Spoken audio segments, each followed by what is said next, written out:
Welcome, everyone. Thank you for being here. I want to start by acknowledging that Stanford sits on the ancestral land of the Muwekma Ohlone tribe. This land was and continues to be of great importance to the Ohlone people. Consistent with our values of community and inclusion, we have a responsibility to acknowledge, honor, and make visible the university's relationship to Native peoples. My name is Michael Mastrandrea, and I am the research director of the Climate and Energy Policy Program, part of Stanford's Woods Institute for the Environment. The Woods Institute is a founding pillar in the new Stanford Doerr School of Sustainability and is celebrating 20 years of sustainability leadership, bringing together scholars from across Stanford's 7 schools to advance understanding and develop practical, just solutions to our era's pressing environmental problems. The Climate and Energy Policy Program integrates interdisciplinary research with direct policy engagement, serving as a practical, timely, and neutral voice informing decision-making on climate and energy law and regulation. Today, we will be presenting new work led by Eric Macomber, a wildfire legal fellow with the Climate and Energy Policy Program and the Environmental and Natural Resources Law and Policy Program at Stanford Law School. Recent catastrophic fires have made it clear that much of the Western United States is exposed to wildfire risk, including areas that were previously thought to face relatively lower danger from wildfire. Climate change, a legacy of landscape management oriented at fire suppression, and increased development of housing in vulnerable areas have contributed to large increases in loss of life, structure loss, and smoke-related health impacts from wildfires. Utility-ignited wildfires are an outsized contributor to this problem, leading to some of the most destructive wildfires. The damage caused by these fires threatens the affordability of electricity rates, the implementation of state and federal clean energy policies, and the housing market in several Western states. In California, utilities have developed a well-established set of risk reduction practices, and today, Eric will present a framework for assessing the wildfire risk mitigation efforts of electric utilities across the West that draws from this hard-won experience. His presentation will be followed by a panel discussion moderated by Michael Wara, director of the Climate and Energy Policy Program, with experts in the field discussing the history of utility-ignited wildfires and new opportunities and challenges for wildfire mitigation. As mentioned, there will be an opportunity for questions from the audience during the panel, so please submit your questions using the Zoom Q&A feature, and we will aim to get to as many of them as possible. And now it's my pleasure to introduce Eric to present our work. Hi, everybody. Before I get started, I'd like to recognize that the Woods Institute is part of the Stanford Doerr School of Sustainability, which provided funding for this project through its Sustainability Accelerator. Financial support was also provided by the Moore Foundation and the Resources Legacy Fund. So Evan, if you could pull up the slides, I'm going to quickly go over some background on utility-ignited wildfires, then discuss our project to build a framework for assessing the development of electric utilities' wildfire mitigation strategies. Next slide. So we're saying utility-ignited fires here, not utility-caused, because there are a lot of factors that have to combine in order for a fire to become catastrophic. Ignition is necessary, but it's only one piece of the puzzle. Next slide. So why are utility ignitions worse? One big reason is because conditions that can cause utility infrastructure to ignite a fire can also make catastrophic fires more likely. For example, high winds, they can blow power lines down and they can make fires spread faster. Drought and high temperatures, they lead to dead and dry trees and vegetation, which can fall over on power lines and which are quick burning fuel in the event that a fire starts. So next slide. How much risk is out there? It's hard to say. Estimating exposure to low probability, high consequence risks like catastrophic wildfires is notoriously difficult. But one broad takeaway from the work that's been done so far is that factors including climate change make the risk of catastrophic wildfire likely to increase. And that's not just in California or even in the Western United States, but nationally and internationally. Next slide. So what's California's history with utility-ignited fires? You can see from this abbreviated list that many of the largest fires in California history were ignited by electric infrastructure. Famously, wildfire liability caused Pacific Gas and Electric to declare bankruptcy in 2019. Next slide. So what about outside of California? We're probably all familiar with these recent fires. One thing to note is that in the Oregon fires, the utility was found negligent because they didn't initiate a public safety power shutoff, or PSPS. What that means is they didn't preemptively turn off power lines that were at high risk of igniting a fire during dangerous conditions. So one big takeaway from this, we know that California has a unique liability scheme that has held utilities responsible for billions in wildfire damages. But even in other states, a utility can face enough liability due to a single catastrophic wildfire to put them in serious financial trouble. One indication this is changing utility decision-making is that a month ago, Xcel Energy initiated a large PSPS in Colorado for the first time. A related takeaway, increasing fire risk is also a problem for the broader transition away from fossil fuels and towards renewable energy. If utilities seem like riskier investments, that's going to make it harder and more expensive for them to build new and needed infrastructure. So all of this calls for a response to increasing wildfire risk exposure. Next slide. How can utilities mitigate their wildfire risk? Next slide. What happened in California? At the high level, the state government created the Office of Infrastructure Safety, Energy Safety, and the California Wildfire Fund. Basically, it created new sources of oversight and insurance for the utility industry. California's investor-owned utilities, the IOUs, they created wildfire mitigation plans and PSPS plans. So what are the results so far? Well, it's a little bit too early to say definitively, but there have been no catastrophic wildfires and minimal PSPS impacts in the last several years. Although, on the other hand, unusually wet weather over the last few years has also lowered fire risk. The IOU's financial outlooks have stabilized, but at the same time, electricity has gotten significantly more expensive. We can get into why this happened more on the panel. So one early takeaway from California's experience is that if utilities mitigate their wildfire risk, but electricity becomes unreliable or unaffordable as a result, it's still a big problem, both for utility customers and for the overall transition to renewable energy. So next slide. How this context informs our project. Basically, our goal is to create a framework for WMP development that can help inform decision-making in other states. We're trying to build on the fundamental lessons that we're learning in California, but at the same time understand that implementation will look very different elsewhere. So to do that, we identified key mitigation steps as criteria that correspond to the early phases of utility wildfire response. So two important things to note. These criteria are binary, they're yes or no questions, which makes them pretty different from some of the conventional ways to measure utility wildfire mitigation. We're trying to identify when implementation of a given measure is a significant step in itself. Also important to note, these are early steps. They're things that can lower risk in the near term, while utilities and the regulators consider longer term and higher impact mitigation methods like system hardening. So based on that criteria, using publicly available records, along with conversations with utility wildfire teams, we evaluated how many of these steps are being taken by IOUs in the Western United States that are exposed to wildfire risk, or potentially exposed, I should say. Then finally, we use this information to rate the relative maturity of those utilities' WMP development. So next slide. Our development criteria. Let me take a sip of water first. First, WMP created and released. Basically, this is any public outreach that addresses wildfire risk and discusses mitigation efforts. Why have this criteria? Because it indicates that the utility is aware of wildfire risk and that they're engaging with the public. Second, weather stations or other tools to monitor weather conditions specific to utility infrastructure. This indicates development of situational awareness that can inform planning and operations. And one synergy is that it's also really helpful for fire agencies and first responders to know the specific weather conditions.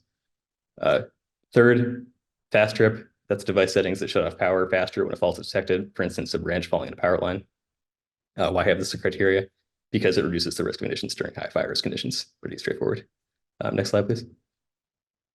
Fourth, an operational PSPS plan. This is when a utility has the ability and a strategy in place to proactively shut off high-risk lines if conditions call for it. Why have this? Because it reflects advanced understanding of utility-specific risk exposure, that is when and where wildfire risk outweighs the need to keep lines energized. And it also reflects meaningful outreach with customers and regulators in order to create and implement the plan. Then lastly, shutoff impact mitigation. These are measures that limit the size, duration, and overall adverse impact of shutoffs due to fast trip PSPS. This is a pretty broad category and includes sectionalizing lines to allow for more targeted shutoffs, but also providing advanced notification and resiliency resources to customers. Why have this criteria? Because it makes the two steps above fast trip PSPS more feasible by limiting the adverse impacts of turning the power off. Next slide, please. Our maturity tiers, the lowest, no WMP or no PSPS plan. We require PSPS to get above this tier because it reflects mitigation maturity as described above, but also to reflect a growing understanding following the Oregon fires that a PSPS plan is becoming the baseline. We have an intermediate tier for utilities that have made significant steps toward developing WMP, including PSPS and WMP, but are still missing some of the elements that we discussed earlier. And then our highest tier is basically a yes to all the criteria above. This is going to be roughly analogous to where the California utilities are in terms of WMP development. But it's also important to note that even for those utilities, wildfire risk remains significant, and there's a long way to go in implementing their plans. So the next step is applying these criteria to Western IOUs. So next slide, please. So these are the 2023 FEMA wildfire risk ratings for each county. That's estimated annual loss from wildfires combined with the FEMA determined factor for community resilience. Next slide. So these are the Energy Information Administration's maps of the service territories of the Western IOUs that are included in our study. The ones in brown include or overlap with counties whose wildfire risk is rated at moderate or higher by FEMA and are considered for our purposes to be exposed to elevated wildfire risk. So why set the bar for exposure at moderate? Partly to hedge against uncertainty about on-the-ground risk conditions. Also to represent trends leading to increasing risk of fire in more regions. Just for example, the county of Maui was rated moderate in March 2023 before the Lahaina fires. So one big limitation is this is a pretty loose proxy. These maps don't include where infrastructure is physically located within the service territory, and they also don't differentiate between distribution and transmission lines, which have different risk profiles. One takeaway, this figure doesn't represent the relative amount of risk each utility is exposed to or where that risk is located within their territory, but it's an attempt at visually representing the subset of IOUs that, in our view, should be pursuing wildfire mitigation. Next slide. So this is applying our maturity tiers to the IOUs potentially exposed to elevated wildfire risk.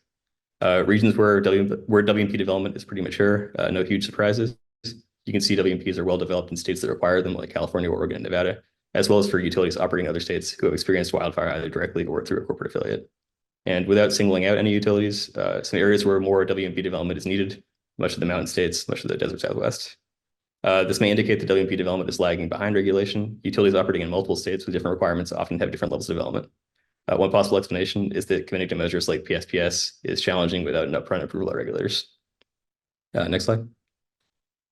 So what are our takeaways? Despite growing awareness of the need for PSPS plans, many utilities don't have operational ones yet. Also, this isn't conveyed by our figures, but there is room for improvement in terms of situational awareness, in particular installing weather stations. Next steps.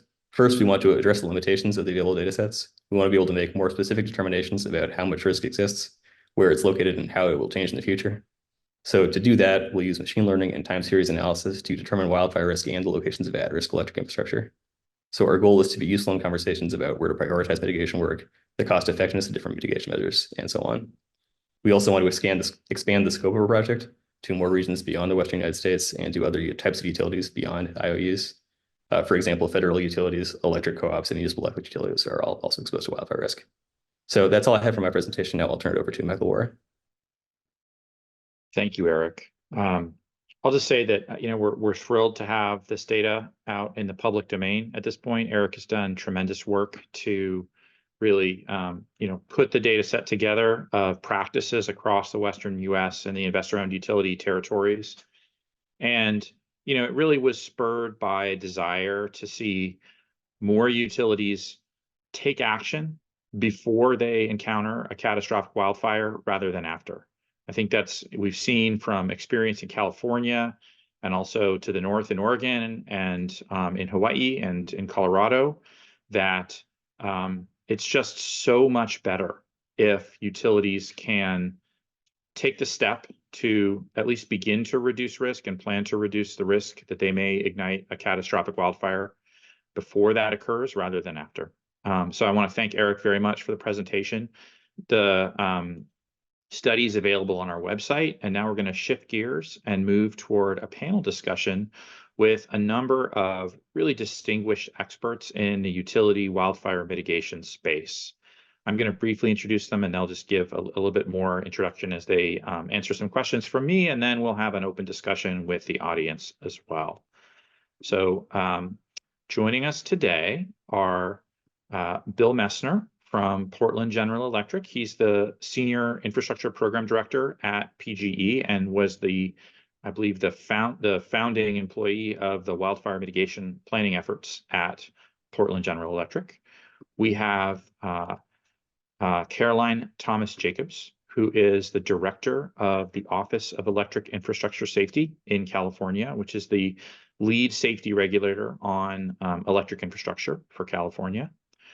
We have Eric Borden, who is a principal at Synapse Energy Economics and has worked extensively on the cost side, the Public Utility Commission side, and also in the energy safety work with the California utilities' efforts to reduce their risk of catastrophic wildfire. And last but not least, we have Catherine Blunt, reporter at the Wall Street Journal, who has written a tremendous book that I recommend anyone on this webinar read if they haven't already, called California Burning, about the history of PG&E and the lead up to the crisis that we are hopefully navigating our way out of in the electric sector in California. With that, I'm going to ask a first question, which I think is an important one in the context of this study. Eric's work really shows that there's variation in where different electric utilities are across the Western U.S. with respect to their mitigation. And so I'm curious if the panelists would care to take to provide a sense, their own perspective on what the single most important first step that a utility should take to help lower the chances of utility-ignited wildfires under extremely dangerous conditions. What should utilities do first as they begin to address this problem, assuming that they have not already? Caroline, do you want to lead off? Sure, thank you. Really appreciate the chance to participate today. And if I can, I'll just offer just a quick brief overview of our department, since we are still a relatively new department, and then specifically answer the question. So as was mentioned, our department, called the Office of Energy Infrastructure Safety, was created in response to the devastating fires of 2017, 2018, through legislation. And we were tasked with implementing new regulations for electrical corporations around wildfire safety. And specifically, the regulations were to really drive the utilities to proactively and incentivize the utilities to proactively invest in improved safety outcomes. So that, I think, is a really critical element, that sort of our regulatory framework is to incentivize investments in safety. And we do that through a number of regulatory mechanisms, of course, the big one being wildfire mitigation plans. So we're the department that reviews and approves and then oversees compliance to the wildfire mitigation plans for electrical corporations in the state of California. So to answer your question, I think the number one thing utilities need to do initially is to know their risk. And I'll offer a little bit more specifics of what I mean by that. So you can't mitigate the risk if you don't know the risk. And I think to know the risk, there's two fundamental things that utilities need to know. They need to both know their actual infrastructure, right? Where all of their stuff is and what components they have on that infrastructure, and know at a very granular level the environment that infrastructure is built upon and within. So it's about collecting the data around what their infrastructure is, what components are on that infrastructure, and then the immediate topography and environmental conditions that infrastructure is built within. Bill, what would you say, based on your experience working in Oregon, for the most important steps that Portland General Electric took initially?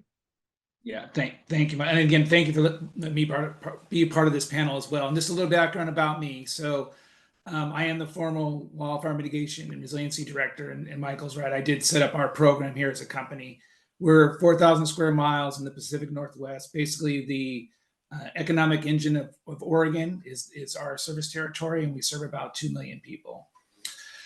With that, and now I'm a new director of setting up grant management. That's my new job. But in any event, just getting back to when we set up our program, I absolutely agree with everything Caroline just said. I would add, I think it's important. My first step is, I would say, is I recognize that you have a problem to begin with. And I think some of commissions or society in general are still thinking that this is a problem for somebody else and it's somebody else's issue. And I think we have way too many lessons that we have all learned from that is not the case.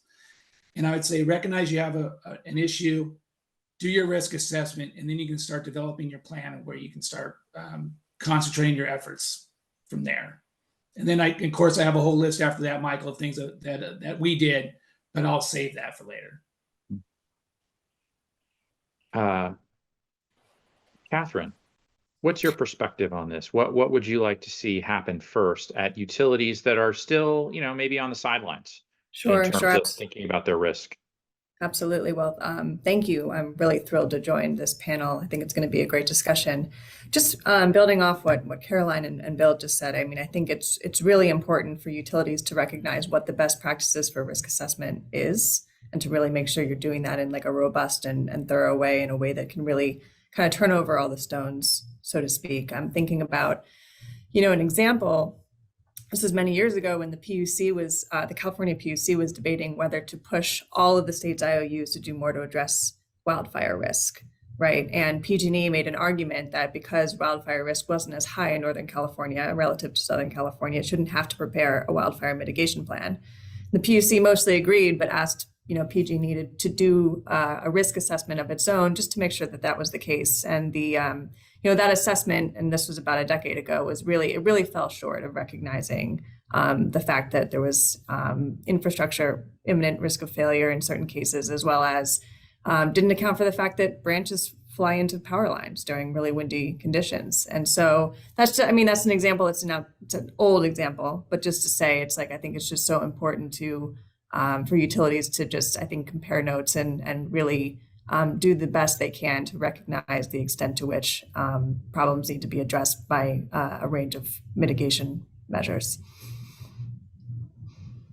Eric, what would you say you'd like to see utilities across the West doing first as they work to address the issue? Yeah, thanks, Michael, and happy also to be part of this discussion. I totally agree with Caroline. Like, data collection and risk modeling is so fundamental. If you don't understand where your risk is and how it varies across your system, it's hard to have any kind of intelligible plan. To Catherine's point, you have to check the accuracy of those results. Another thing that we assumed for years about PG&E and other utilities was that they were compliant with the law, that they were doing maintenance in the right way, vegetation management.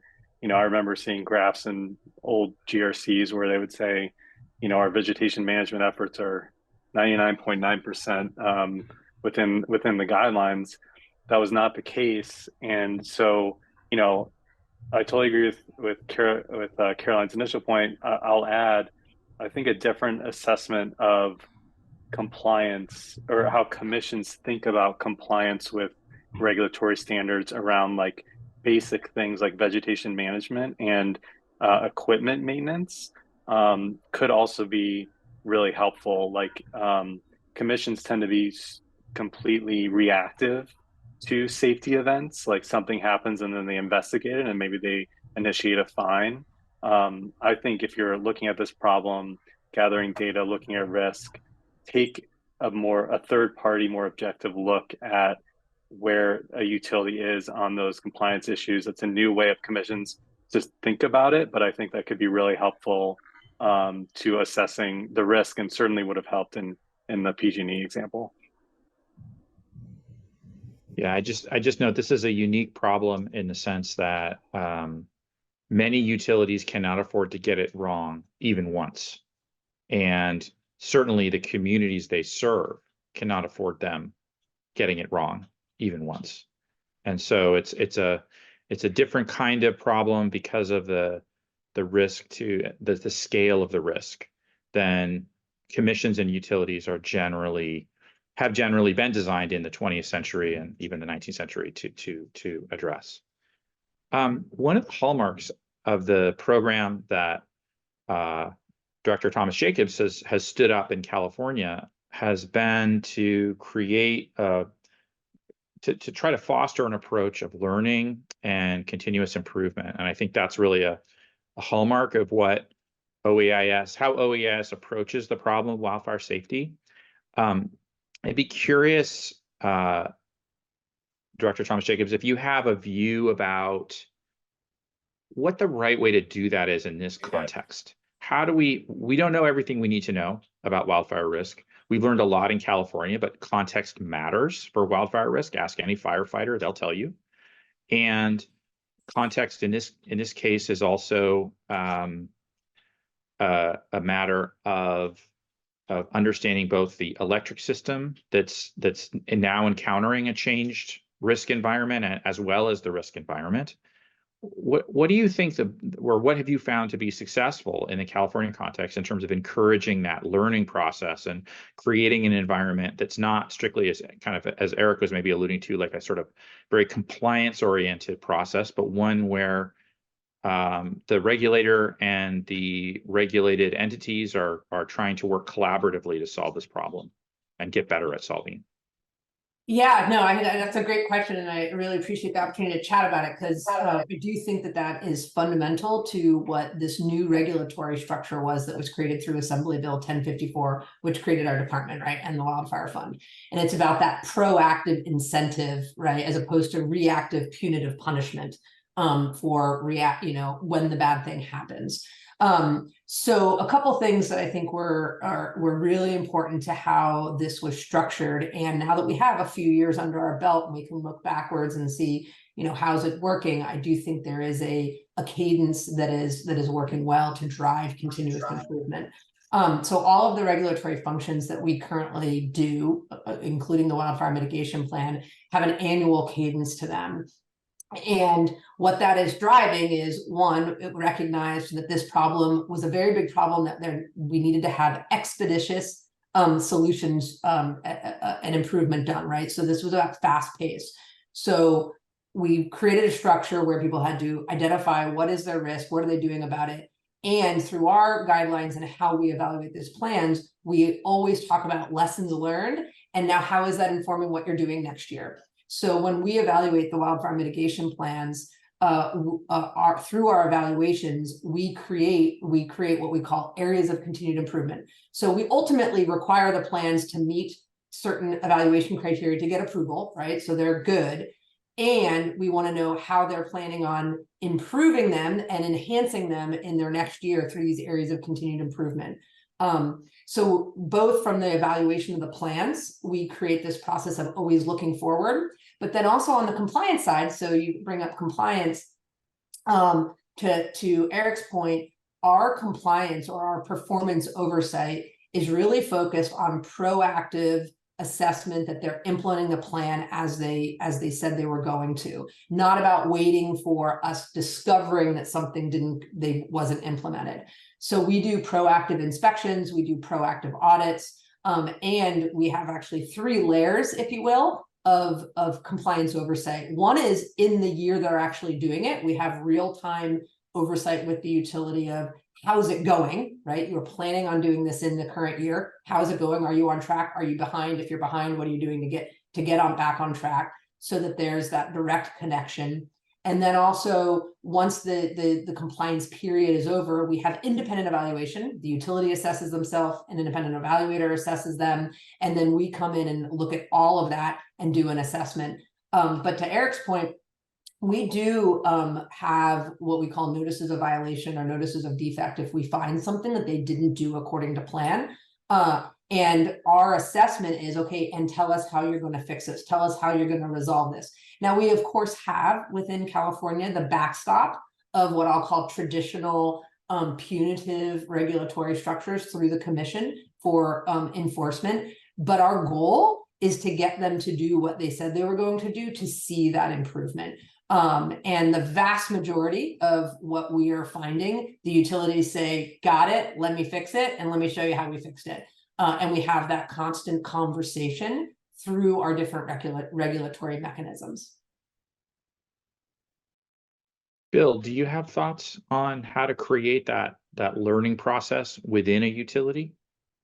Yes, and I'll just start from our experience. I mean, the utility industry in this space is sharing a lot, right? So when we were developing our approach, we were visiting our utility peers in California. What did you learn? Because they're further up the learning curve, right? So I think the one thing in this space is that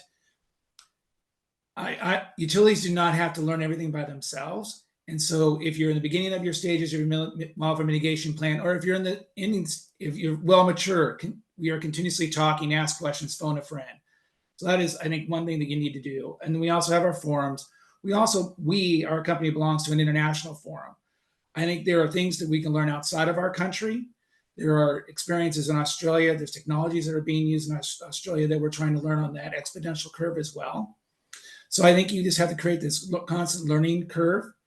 The other thing I would say is for us and our approach is that our frontline employees know a lot. And I think, just don't forget your frontline employees. They see things on a daily basis. Bring them into your process, hear their voice, and recognize that they have a lot of great solutions. And that's not always done on the higher up floors of a company. And so My point being is that it is a full circle of continuous improvement. And I think in this space, you have to open every door and walk through it and keep walking through them. Things are moving too quickly, and there's too many things that we can all learn from each other not to ask the questions. If I could offer a follow-on thought from Bill's comment, Sure. because we've also found this to be really valuable in working with the utilities, is getting leadership in the field. So across the utilities, both myself, I go out regularly into the field with the different utilities to look at the wildfire mitigation work that they're doing. And when we do that, it's senior executives that are coming out into the field, and having that direct connection of leadership to field, I think, has been extremely valuable for there to be validation of what they're hearing is actually happening on the ground, and to have that direct connection from the field of being able to speak directly to leadership, both from a regulatory perspective, but also from a utility leadership perspective, about what's happening, because it is moving so quickly. Catherine, do you want to provide a perspective on this? Like how do you think that we know enough now based on what you've seen in the reporting environment? Do you think that it's going to be straightforward to create this kind of learning environment for the rest of the, outside of California, where the OEIS is on the job, perhaps? Like, how do we create this kind of more active, continuous improvement context for utilities across the broader West, and maybe beyond the West? Sure.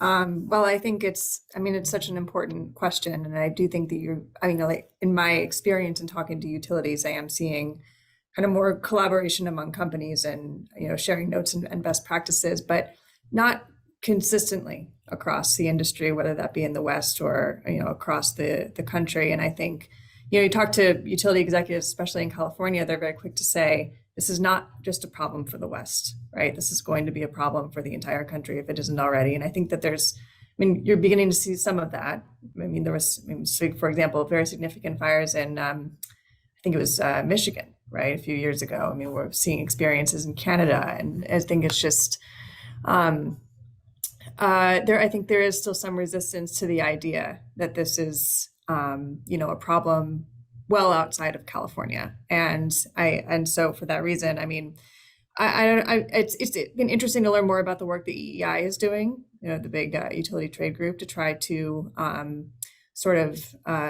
gather best practices, learn what different utilities are doing, encourage group members to kind of confer among each other's. But how we get over the resistance to the idea that this is increasingly becoming a problem for pretty much everybody it's a tough one. And unfortunately, as we've seen time and time again, it often does take a disaster. So I think that this is, it's important to try to have this proactivity.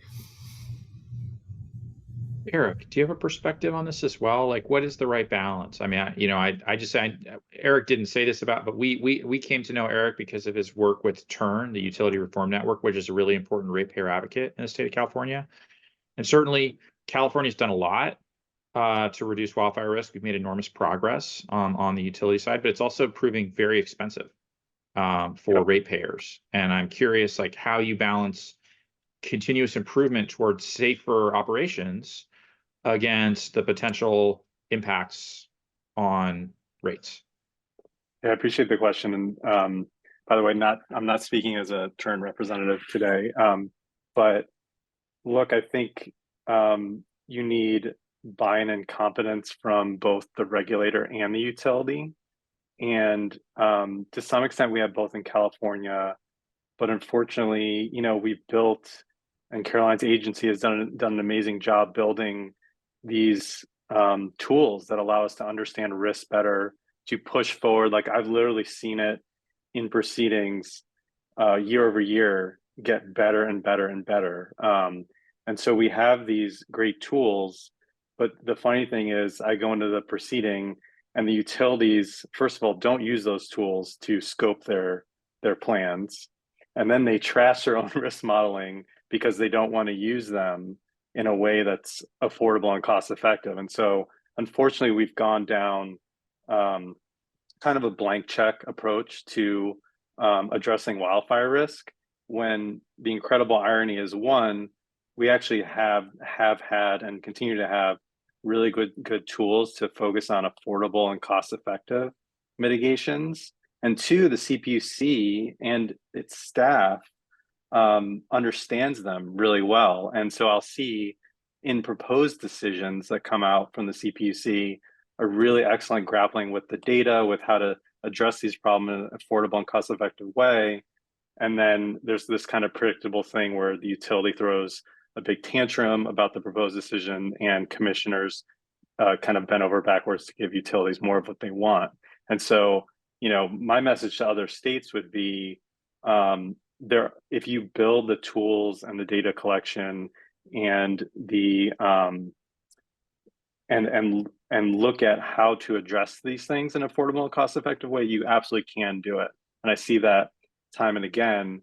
You know, so don't throw out the good with the bad with what we've done with California. I do think the rate increases are totally unacceptable, or hitting low-income families super hard, and they were and are avoidable. And so, yeah, I would say, you know, take what California has done well, which is the risk modeling, the data collection, build those tools, and use it to do this in an affordable and cost-effective manner.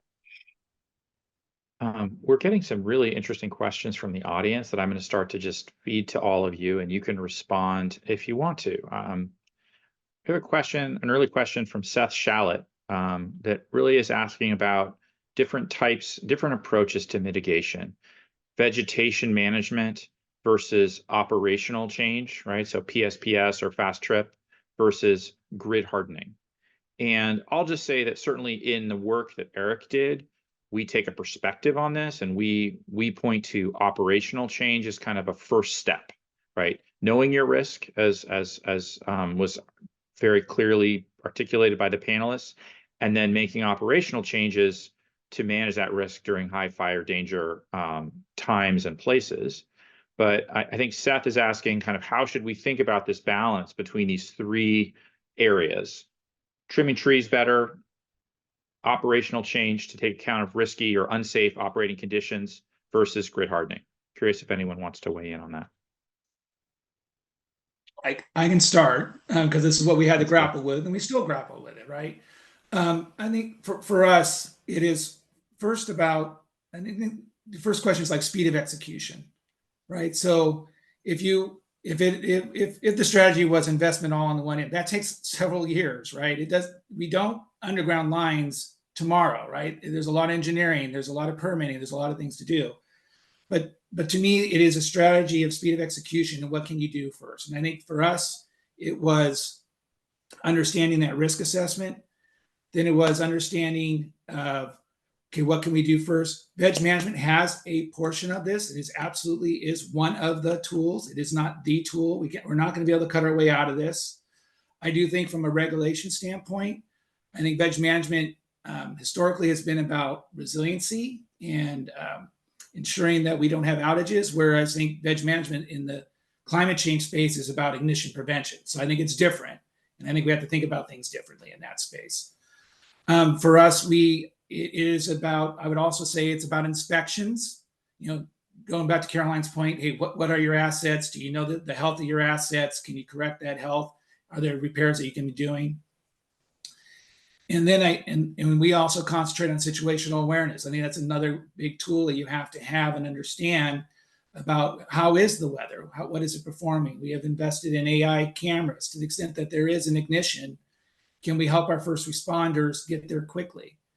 And that tool has been, our first responders have direct access to that tool, and it has helped them. We have one case study where they're able to find the fire about 104 minutes, 120 minutes faster than what historical means would have been. And we have an obligation to not only prevent ignitions from our assets, but we have an obligation to protect our assets. Our customers cannot afford to rebuild them every year either. And so that's one of the things that our commission has challenged us on, is like to do both, right? Don't cause an ignition, but also protect those assets, because it puts rate pressure on our customers either way. But I think that to bring it to conclusion, I do think it is the right mitigation for the right situation. So undergrounding is appropriate in some cases. Covered conductor is inappropriate in some cases. There is not one solution for the whole situation that we're dealing with. And each utility has different terrain that they have to manage as well. So, I mean, it's not a very easy answer to come with, but I just think you have to be able to explain and justify and rationalize to your customers and your commission about here's what we're doing in this space and why. Catherine, can you unmute Just- yourself? Great. Yeah, no, just I want to make a quick addition. I think that, the study that we're talking about today is really smart to point out PSPS and Fast Trip as operational settings that can be implemented relatively quickly and easily compared to some other solutions. And certainly California's experience is such that having these operational changes has done a lot to reduce ignitions over the last several years. But what I think is going to be interesting and what I'm watching for and looking at different utility strategies develop is, how in the longer term can these tools be used significantly less, right? Because there is a significant reliability trade-off as we move into a more electrified future. And I think that there's a certain amount of frustration in California and elsewhere when these tools are employed, even though an outage, of course, is better than a catastrophic wildfire in almost every case. But these solutions have their own challenges as well. Yeah, I'll just Yeah, lay I on would- top of that, Go because ahead, I Charlie. do think that that's a really important point. So to me, how we've always looked at this is there are layers of mitigation, right? And some of those you can implement more quickly. So you might step on those a little bit harder in the beginning as you're ramping up the longer term hardening. And then as that hardening makes the system more resilient, you can refine or ramp back on those early mitigations that maybe have those cascading consequences, right, around public safety impacts of reliability issues and such. So we've always looked at it as a layered approach. Long term, let's say we're looking years out when all of those have now balanced out.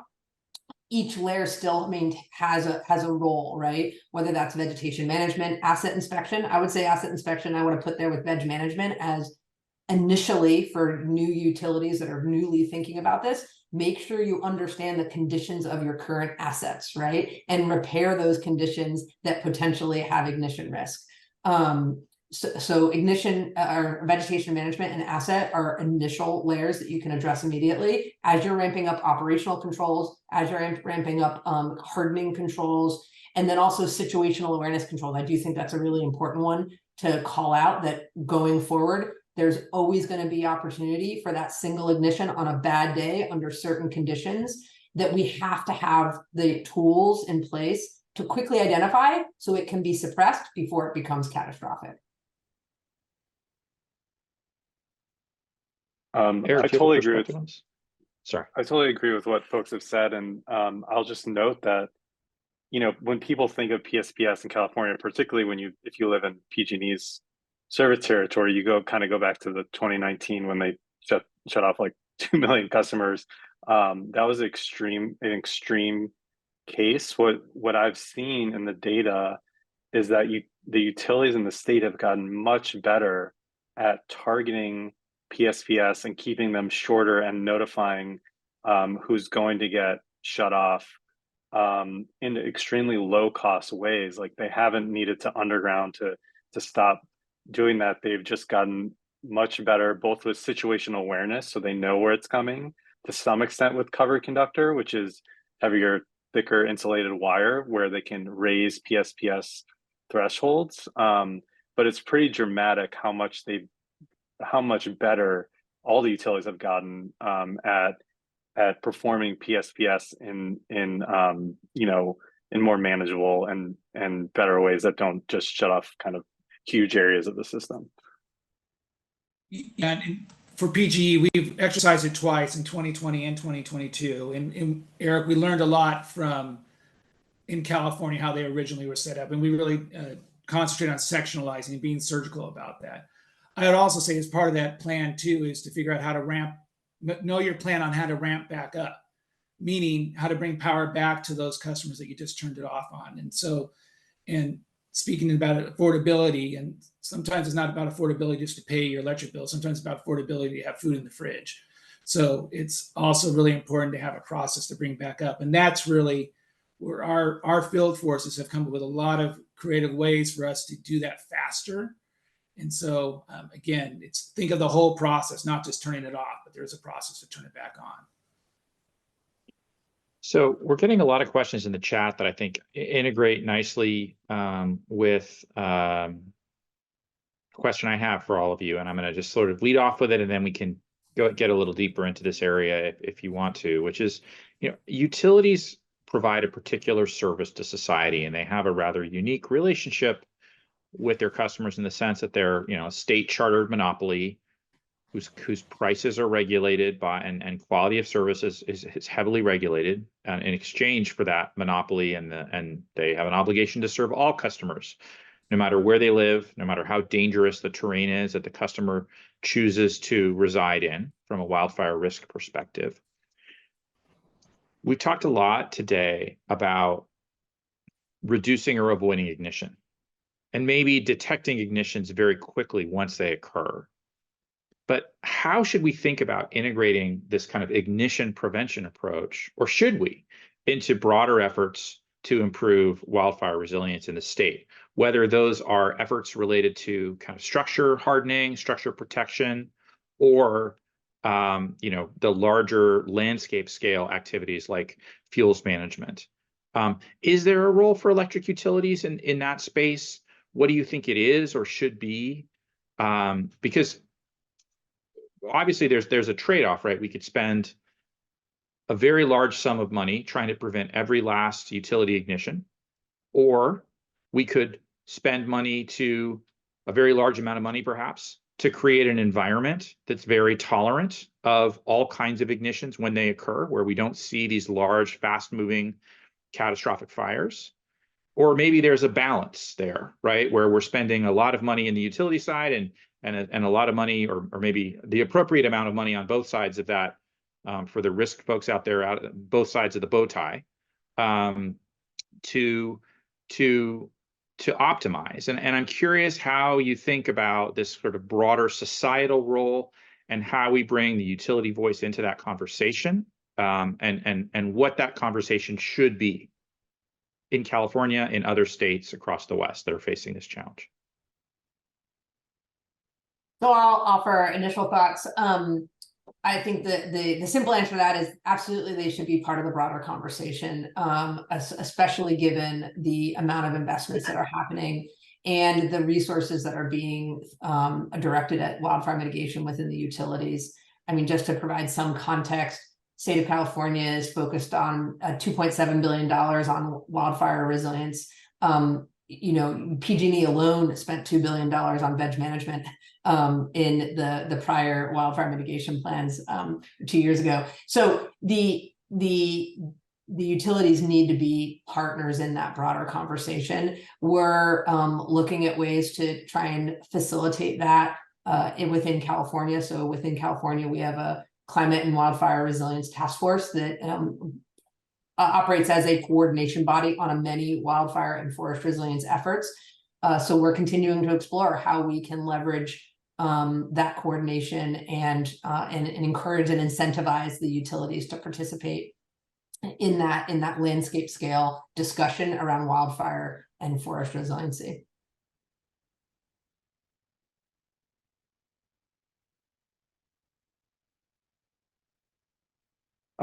I'll go if no one else has thoughts. I mean, I think, Michael, you're absolutely right. I mean, the question should be, what should we as a state or as a society do to mitigate this risk? And specifically, like, how should we spend money to mitigate the most risk for the least amount of money? That is not the question before the Public Utilities Commission. I mean, I can't even talk about prescribed burns, or something that, when you read the literature on this stuff, there's wide consensus on how to limit the consequence of any type of ignition, whether it's utility or lightning or whatever other causes. So it's a huge blind spot here. And, I think the utilities have built such great risk modeling tools that absolutely those could be used by the state and really should be considered by the commission. I don't know exactly the legal framework, and you can tell me later, but you know, to look at, well, if we did more prescribed burns but less undergrounding, like, you know, what would that look like? Like, how much would that help? So I think more of that should be done, and I do think that's the right lens for it. Ultimately, this is a societal issue, not just a utility issue, and that's how it should be thought about. Eric, I agree with you completely. This is a we conversation, and utilities clearly have a role, but it's going to take leadership at all levels to make that happen. And hopefully those conversations are going, and they're going to have to, because it's not going to get solved if what we're currently doing now, it's not going to get solved. And I think the other thing too is that to recognize it is climate change. So what we think the problem is today is not the problem to tomorrow, and we're going to have to be doing a lot more if we're going to get in front of it. I'll just add a quick thought, which is that, I mean, you're already beginning to see this conversation play out, but for as long as you have people living in really high risk areas, I mean, I think utilities have a big role to play in trying to help reimagine what energy delivery looks like in these contexts, right? I mean, does the utility have to carry so much power over such long distances? I mean, can there be more emphasis on the development of, microgrids, whether that be for, risk reduction, true risk reduction purposes, or, I mean, the idea of being able to keep the lights on to more people if you need to proactively turn off the power. I mean, it's an interesting conversation. Again, it's starting to play out, but I think that there could be more urgency on that front and trying to reimagine certain delivery systems in high-risk areas. Yeah, and I think there's social economic issues there too, in the sense, I'm sorry to interrupt, but those that live far away from the city aren't always the ones that can actually afford it to live in the city. And so there's other social and economic issues there, and the ability to pay and just ability to find a home to live. So I was hoping to avoid any discussion of liability regimes, but some of the people in the Q&A are really pushing us in that direction. So I'm just going to say up front, we had not worked outside of California too much until the fires in Oregon and the Labor Day fires. I'm getting an echo. I wonder. Oh, that's better. The Pacific Core, the decisions related to Pacific Core and liability in Oregon for some of the Labor Day fires really changed our view. Or maybe it's fair to say it had been evolving for a while, because we think that the California approach was establishing a new standard of care with respect to wildfire, which is highly relevant in a negligence state, unlike California, where we have strict liability for all fires that are utility ignited. But I'd be curious for the panel's perspective, how do you see the liability and financial risk picture driving changes in behavior, either positive or negative, with respect to this issue? And how do you see that evolving over the next few years?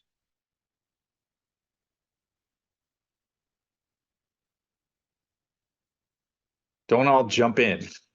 I'm trying to voice a question that's coming in from the audience here, and I realize it may be difficult to weigh in on, but I'll ask you directly, Bill. How did the Pacific Core decision, or the lower court decision, it's on appeal, obviously it's not a final thing, affect, in your view, investor-owned utility perspectives on this across the West?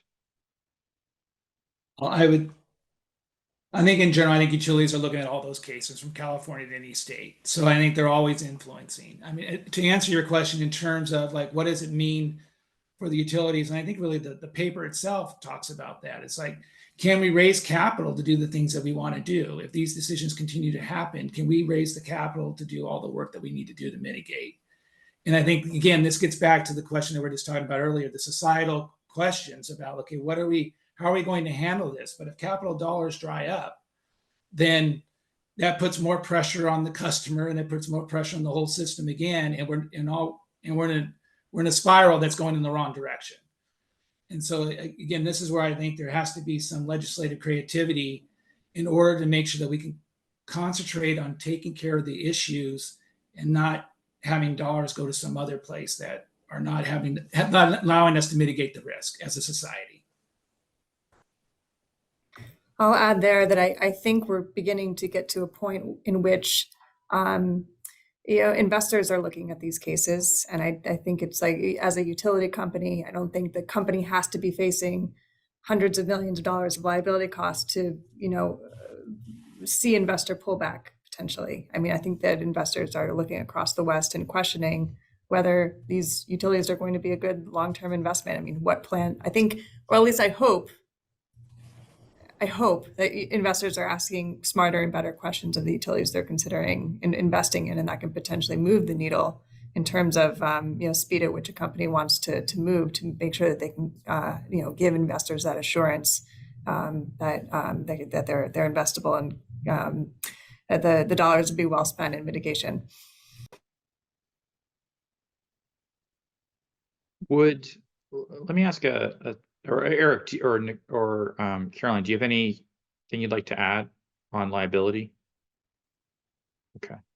Yeah, no, I'm good on liability. I guess the one thing I would add is I do think it's really fascinating to have watched how the focus on safety is now more directly I wouldn't say forefront, but like up there with financial when it comes to consideration of the investment by capital markets. The utilities in California, the leadership in the utilities in California, I think, have figured out that it's not just about the financial health, but they also have to prove the safety of their system contributes to that when the capital markets are considering them. Quickly, we have 3 minutes left. I'm just curious for the panelists' perspective. We've gotten a number of questions about the trade-off between safety and affordability. Is there a trade-off? How do you think it should be struck? It's obviously become a big issue in California. Do you have a perspective about that you could share? I certainly do, because I think that I don't buy into the narrative of I think it's a false choice of safety versus affordability. I think you can't have an affordable system if you don't have a safe system too, because of all the financial pieces we just talked about, right? So I think that it's a false choice, and I think that we do have an affordability crisis that is emerging. Obviously, wildfire mitigation is a big contributor to that, and the clean energy transition. There's a ton of investment that has to go into upgrading our grid for a modern society and a safe modern society. So I think that affordability is a crisis and it has to be addressed. I think that it's really important to be careful about not trying to address it simply by doing less and doing it slower. I think that it's a complex problem that requires complex solutions. And it means looking at all of the factors that could go into addressing those solutions, not just necessarily slowing down and doing it over a longer period of time. Thanks. I think we're going to have to wrap at this point. I want to thank all of the panelists for their contributions today, and we hope that everyone reads and enjoys Eric Macomber's new paper. I'll just add that there will be updates coming on a regular basis to that data set, so that hopefully we can provide some granularity as to what actions are being taken across the West. And also, where our plan is to add municipal and rural electric cooperatives to the map as well. Not something we've talked about much today, but municipals also have encountered really difficult challenges with respect to wildfire risk, and they play a very important role, particularly in the Pacific Northwest and in operating distribution systems. So please take a look at the paper, please provide feedback, and thanks to everyone for joining us for this hour. We deeply appreciate your time. It's the most valuable thing you have to give, and we're grateful for it. Have a great day. Thank you.